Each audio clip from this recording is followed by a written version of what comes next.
Welcome to the TriMetric Roadmap, powered by Business Freedom Advisors, the podcast for business owners who want to grow their business and enjoy their life. Hey, I'm your host, Scott Landis, creator of the TriMetric tracking system and author of Balancing Act. If you're tired of chasing success at the expense of your health, your marriage, or your peace of mind, you're in the right place. On this show, we help you track what really matters: business health, life quality, and leadership performance, all in one simple, powerful system.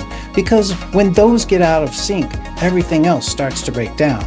Our goal here is to help you align it all so you can lead with clarity, scale with purpose, and finally enjoy the freedom you've been working so hard to create. And if it feels like no one's ever shown you how to pull that off, this podcast might just be the missing link you've been quietly searching for. Now, let's dive into today's episode. And today we are continuing our series on executive performance system. And today we're talking about installing the executive performance system, or EPS, inside of a real company. We'll kind of walk you through how we do it. So we've been spending the last several weeks talking about different parts of the executive performance system. And while frameworks are helpful, founders don't necessarily need just more theory. Theory can be good, but what you probably really want to know is what actually changes inside the company when you get the executive performance system installed. Because executive performance is not just something you understand once and then just magically have. It's something you have to have installed.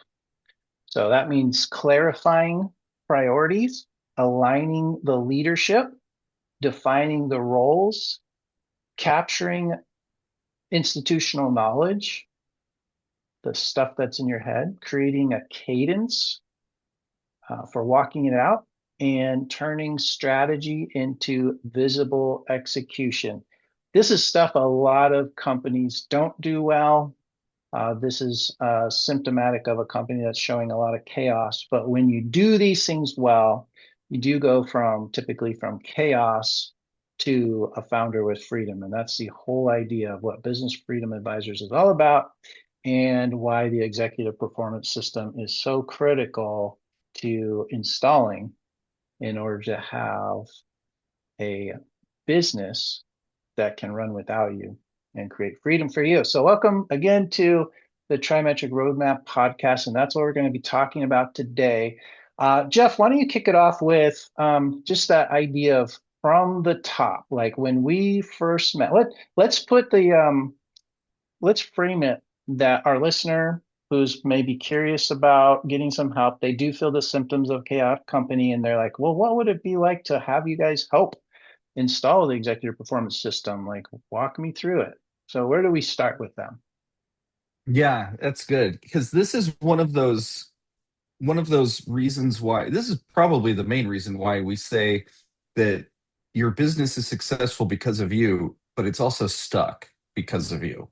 Yeah. And the for most founders, there's some entrepreneurial, you know, giftings in them, some skews, but then implementing these systems can feel just tedious. It can feel restrictive. It can feel like you're putting a collar on yourself. And it can be. And most founders who have been entrepreneurial and gotten to this stage are very resistant to these changes. And that's why they are the one. That's what we mean by they're the one. The reason it's not going to the next stage. And the implementation of these systems can be very tedious and irritating. But on the other side of it, once you get it implemented, then it just runs. And you have to make sure it runs, of course, or someone does. But it runs and it actually creates much more freedom in the process. So it's not having these systems implemented that's restrictive. It is, or that feels bad to founders. It's the implementation of it that feels bad. Sure. So The do you want to process of respond that. to that at all before I Yeah, let get me into just what you interject actually a asked me? Yeah, let me just interject a real quick thought. So you said as you go through that, somebody has to make sure it's running. And 2 episodes ago, we talked about the stages of leadership, and there's a conductor Mhm. stage. The conductor, just like kind of throwing back a couple episodes ago, the conductor, kind of like if you visualize a symphony orchestra, you have a conductor Mhm. there. And that's where you really get to a place when you hit that conductor stage. If you didn't listen to it, go back a couple episodes for that one, how to get to that stage. But yeah, you can have a business that's running without you at the conductor level. From there, it's an investor. Like you can just completely exit the business and have it as an asset on your Right. balance sheet, or transfer that Mhm. value to some other part of your balance sheet. But that conductor is what runs it. Yeah. Now, I don't have it right in front of me, Scott. What's the one right before conductor? You remember? Well, shoot, I'm not ready for that, but yeah, let That's me a let me get that. that's okay. Whatever the word is, it doesn't matter because that's one of the big differences from how you get from the one before conductor to conductor, which is that with the one before, you're more managing people, conducting people, but Yeah. Let me or throw those in directing real people. quick. So we go from operator, the first step, Mhm. operator, you're operating the business. Like if you're a plumber and you start a plumbing business, you still are a plumber. Coordinator, going from coordinator where you start to coordinate some systems and processes and maybe some employees, to facilitator where you start to have a leadership team that you're facilitating. Mhm. Then you get that conductor. Yeah. So keep going. Yeah. And with the facilitator, you are managing people or directing people. Right. And as a conductor, it's more you're managing processes Mhm. or directing processes. Or And it's not overseeing maybe. necessarily overseeing processes. Yeah. Mhm. It's less of overseeing people and more of overseeing processes. And of course, there's people involved in that, but it's a whole different mindset. And so to be able to get to that stage, um, there's also a lot of founders that end up not wanting to be a part of it after that because that's not the role they want, or they'll go down and have somebody else do that and they'll be them, do whatever their necessary contribution is. But for an organization to be able to get to that stage, where most founders love being, is Mhm. uh, is these processes. And so what we do is it starts with the business health diagnostic, the BHD. Has to start with that because that will help us to be able to determine and give clarity to the founder to determine where the health gaps are in the company. What's strong, what's weak, where are the gaps, what are the biggest levers to pull. When I say levers, I'm talking about, I don't remember which book it was, but that whole idea of there's a big boulder, and instead of just pushing it, you get a lot more strength if you pull the right levers. Mhm. And so to be able to move that boulder. And so that's what we mean when we say levers. But which levers to pull to make the biggest difference on Mhm. that boulder? The goal is moving that boulder. Yeah. And so the business health diagnostic helps us do that. And then we go, and I can bullet point these or go into them, whatever you want. But Yeah, let me just interject. So I think if you keep going through that, and then I'll just throw in little nuggets here and there. So like right there, I want to just say uh we come across strategic partners and business owners and other useful tools out there, that's like a tool or a software, and that's not necessarily what our clients need. For example, we recently started a relationship with a strategic partner who's in the wealth advisory business. And they have an mhm, amazing software tool that we were comparing with our business incredible. health diagnostic. We're like, man, this does a lot of things that our business health diagnostic does. Our business health diagnostic does a lot of things that your tool does. And I love that they have that tool. It's a very useful tool in the toolbox. And we kept talking about what's the overlap here of the BHD and yours tool, and then where it really shifted the conversation to, oh, I know how we can be absolutely useful to your clients, because these wealth advisors, they work with business owners that we would love to work with as well. And it was the executive performance process that really, they're like, oh, that we don't have. So the first move, back to you, the first move is not about software. It's really about clarity. It's about that diagnostic forward clarity and finding out what's the real truth going on right now. Yeah, and there's a million softwares, and some of them are better than the others, but those are to help improve what we're talking about. What we're talking about, it's more foundational than what software you're using to Right. accomplish it. Absolutely. And and we do have preferred softwares that do really make it easy and automate it and all that. But that is not at all what we're talking about here. Completely agree. So then after the BHD, and we figure out what those levers are um, and define those, come up um, with I'm blanking on the word again. We come up with the CSIs, Mhm. uh, and what just focusing on a few of them. What is it, 3 to 5? We really focus on. Yeah. Uh, So just to kind of like add a layer there, it's like, let's clarify what are the real constraints. Like Mhm. it hurts. Like imagine you're coming into an ER, to use a metaphor, GSW to the abdomen. It's like bad, right?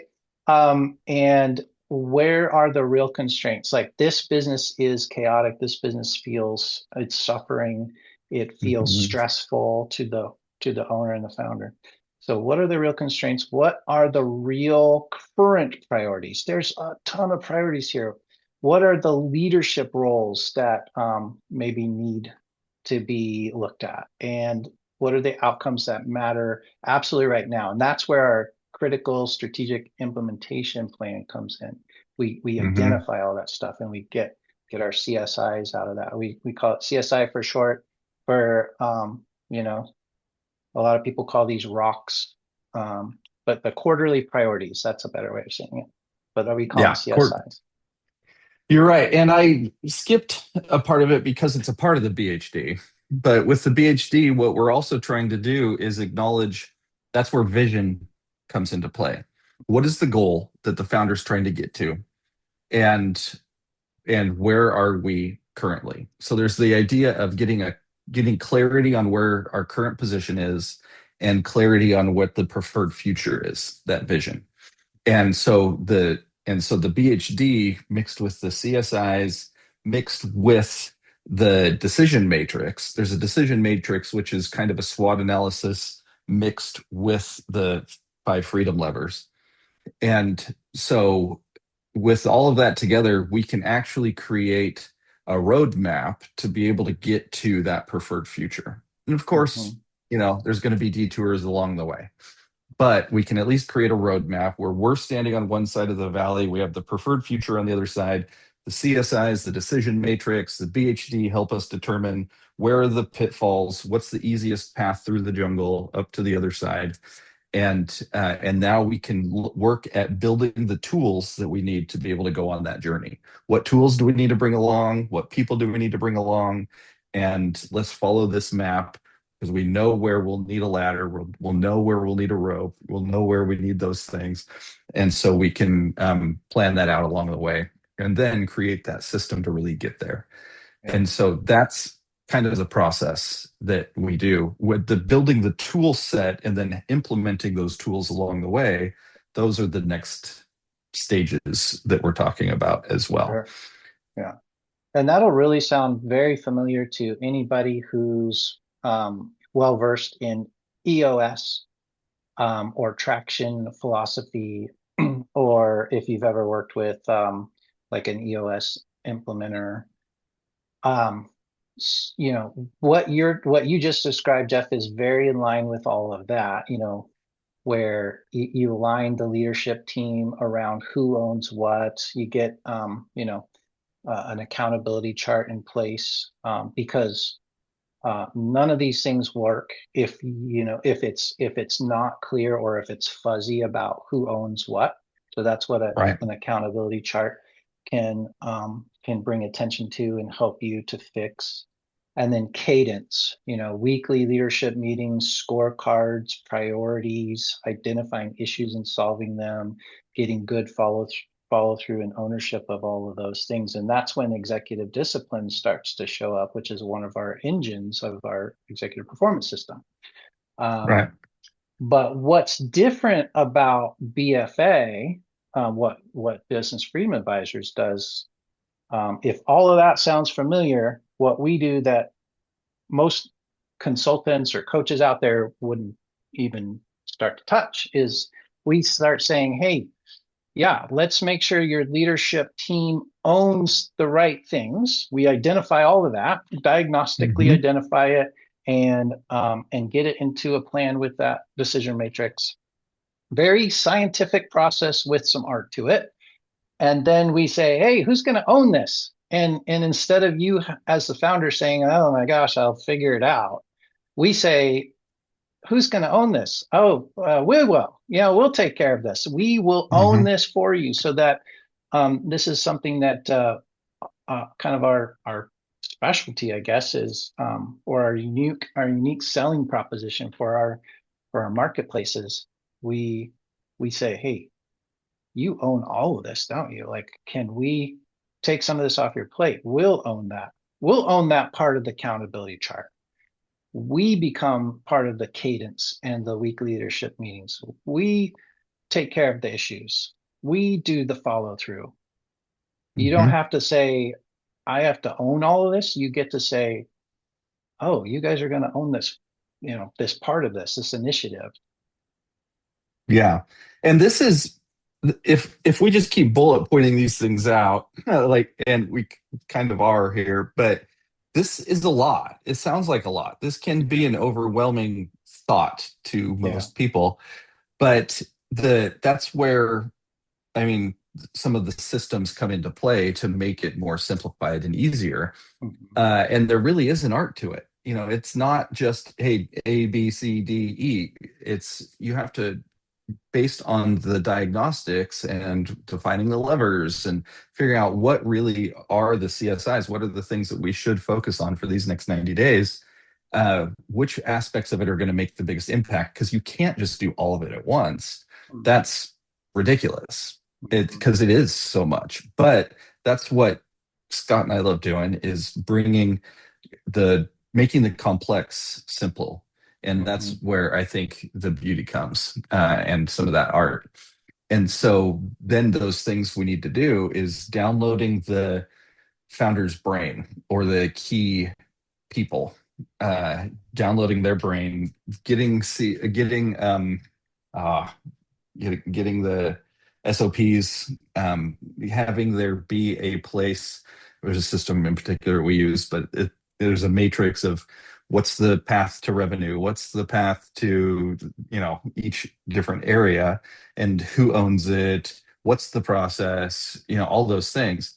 That it doesn't have to be something that's restrictive, but it is Mhm. something that's like a skeletal system that we can build from, and can support the life of the company. So if we're bringing new people in, or somebody says, "Hey, I need to figure out how do we onboard an employee? How do we figure out salary? How do we these things?" It's in that process, and everybody that is applicable to be able to have that information can go see it. And then if there's edits that need to be made, you decide that together. But there's also the accountability chart that's showing, okay, who's responsible for what. That plays into that matrix. And then, and the SOPs are in there. So it all comes together in this one sheet, and then, or this one format.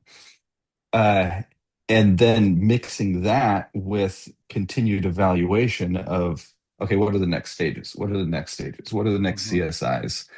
And what's the next big rock to move? Has that gone well?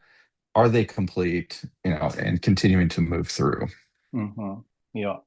Yeah, so that's that second engine. Again, like I think it's 3 or 4 episodes ago. If you missed that one, go back and listen to the two. engines of the executive performance system. So we covered executive execution discipline. That's one engine. The other engine of executive performance is strategic intelligence. So that's what you were just walking through, Jeff, that, like to capture the institutional knowledge, capture, which Hmm. typically with a founder that listening to this podcast is typically going to be in that coordinator, maybe operator coordinator, maybe facilitator, but they're usually in that operator coordinator stage.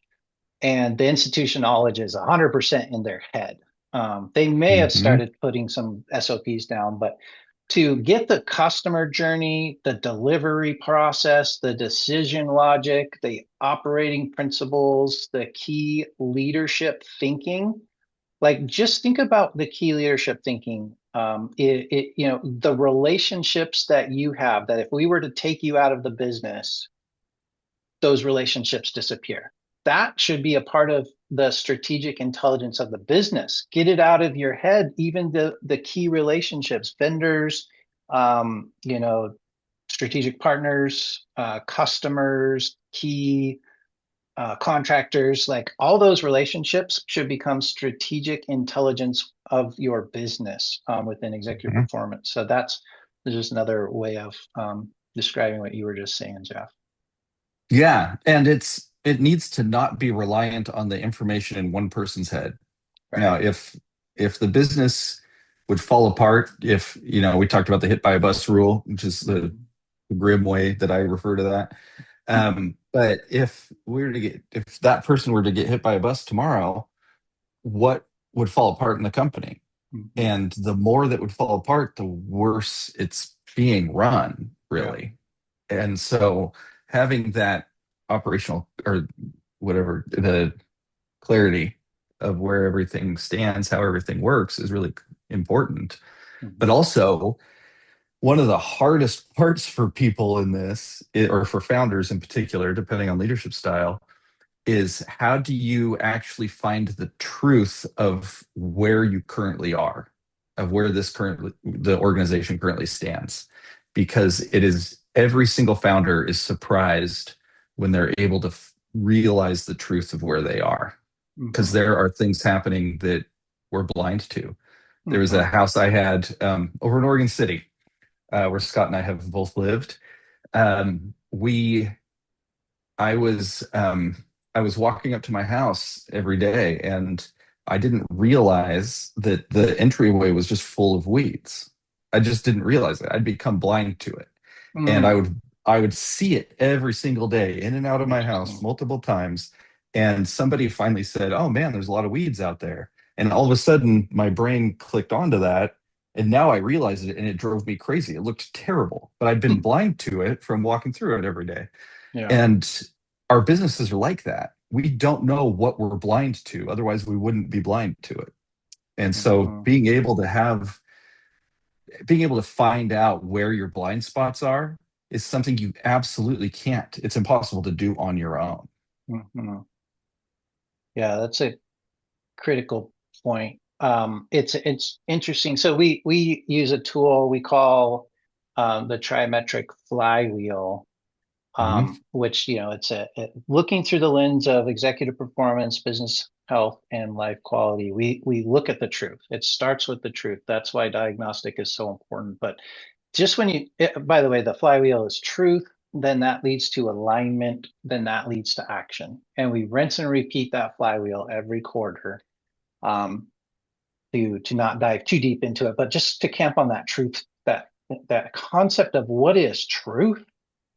It's crazy how often just asking the team, like if we come into a quarterly strategic planning session with a leadership team or a management team, just asking the question of what is the truth, and what's our reality today. Do a strengths, weaknesses, opportunities, and threat assessment from your brain, and you get 5 to 10 people in a room that all talk about what the truth is. You can have a good discussion about, okay, now is that true, or is that the way you wish it were? I mean, think about this for your marriage or for your family, or you said your yard. Is it Hmm. is it really that there's no weeds there, or do you just wish there were no weeds there? Is it really that you have all your systems and processes documented, or do you just really wish it were? Like, let's dig into that one more time. So, do you have SOPs documented on Google Docs in certain folders? Well, that's great. But the next level is, you need to have a process that organizes how the company thinks and creates value and moves through the system. So having a bunch of documented SOPs is one thing. How the company kind of thinks and creates value and moves through those from one SOP to the other. That's an entirely different thing that we find most companies never even think about. And they're like, I don't have any weeds. And you're like, there's some weeds there. And they're like, wait, there actually are some weeds there. So that interesting, like, don't just assume, oh yeah, I know the truth. If you really start to dig into, um, is it what's real? This is the good question. What is the current reality? And get brutally honest about what that is. That's what truth is. I do Hmm. this. We all do this. We're humans. We lie to ourselves. We say there's no weeds there. Like you look in the mirror and you're like, yeah, I look pretty good. And the next time you look in the mirror, you're like, holy cow, what was I thinking? I'm out of shape. I need to work on this. Yeah. You do that with your business, get brutally honest. And sometimes we can't see it unless you do a diagnostic. That's why we're constantly telling you, go take the TriMetric quiz at trimetricquiz.com. Let's get clarity. Yeah. Let's get a mirror on you. Yeah. To give another example of the blind spots aspect, there's a client that we have, a pretty new client, that I was going through their books because some of the metrics that we're tracking for them, one of the big problems is the accounts receivable, and the aging accounts of people having not paid, and then the accounts payable was going up too. And so there were two things happening. That one of them was, I just found this week, by the way, as I was going through the books.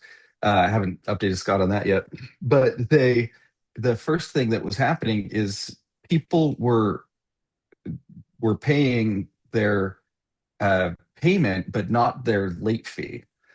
And so the late fee was still on the invoice. And so that invoice wasn't being cleared as paid. And so but if they had paid that original amount, they were just going to delete the late payments. And so that was skyrocketing the number of invoices that were unpaid, and it wasn't going down. And we were trying to say, okay, we're tracking that metric. So now we know that there's a problem there. Let's go find out what the problem is. And we were able to solve it. The second thing that was happening was they didn't have a system for the pay when paid system. And so if we're going to charge the client, we're getting billed this from a contractor. We're going to bill the client. When the client pays it, we pay them. There was no system for knowing when the client paid that. And so we went back and did an audit, and there were bills that hadn't even been billed to the client, or invoices that hadn't even been billed to the client yet. And these people are saying, hey, when are you going to pay us? It just the AP and AR were just a mess. And so it was skewing the metrics, but nobody knew anything was wrong. And so until we implemented a system of, we're going to track these metrics so that we can see if any red flags pop up of, oh, hey, here's something we need to bring attention to. Um, and so that was a big blind spot for them. Mhm. Yeah, good. Well, we're kind of running out of time, so I want to start to land the plane for this episode and tee up next episode, because um, this is not so basically we just scratched the surface on how it looks to kind of onboard, how to get this process started. That diagnostic first, we look at not just the first few weeks of onboarding.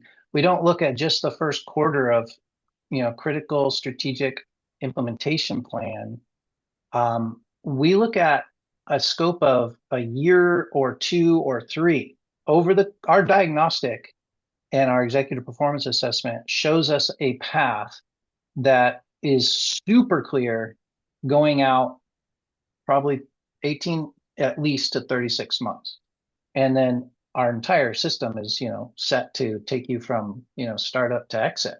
So there's more than just one episode here. Next week, we'll talk more about the installing of an executive performance system and kind of the rinse and repeat of how the TriMetric flywheel keeps it going and how it builds momentum. Because, before I kind of, add the last touch here, Jeff, did you want to add anything there? Yeah, what I'd recommend to founders who are trying to find out are going down the beginning stages of trying to find out the truth of their current reality, I would go to your team and just say, what's the most important thing that we do? As a firm, not as individuals, as a firm, what's the most important thing we do? Or as a corporation, whatever it is. And that will show you how aligned people are. It'll show you how messed up some things are, and it'll give you an idea of what really to go into. It's one of my favorite questions. Yeah, that's great. Yep. Okay. So, installing executive performance system, installing EPS is not about adding complexity. You already have enough complexity. You already have enough chaos. Absolutely. It's about removing hidden complexity by making leadership and all of this stuff visible. So, we want to show visible, we want to get absolutely clear about priorities. We want to have who owns what, ownership super clear. We want to have the issues visible. We want to have the knowledge visible. We want to have the full execution process visible and known and in a system that plays out. This is how a company moves from founder follow-up to a leadership rhythm. And that is, if you get this in play, that's when the founder starts to feel the business becoming less and less dependent on them. Eventually becoming a founder with freedom. So we'll kind of go a little deeper into that next week on next week's episode. So keep with us. We release one episode every week. We are going to continue with the executive performance system. And so join us next time. And thanks for listening today. Thanks for listening to the TriMetric Roadmap powered by Business Freedom Advisors. I've been your host, Scott Landis. If you're growing a business but something still feels off, you're not alone. That's exactly why we created the TriMetric quiz. It's not a personality test. It's a powerful diagnostic tool that shows you where you're in alignment and where things may be silently slipping off track across your business, life, and leadership. It only takes a few minutes, and the clarity you'll gain is a game changer. Go to TriMetricQuiz.com to take the quiz now before the cost of staying stuck gets any higher. Until next time, stay focused, stay aligned, and keep building a business that truly supports your life.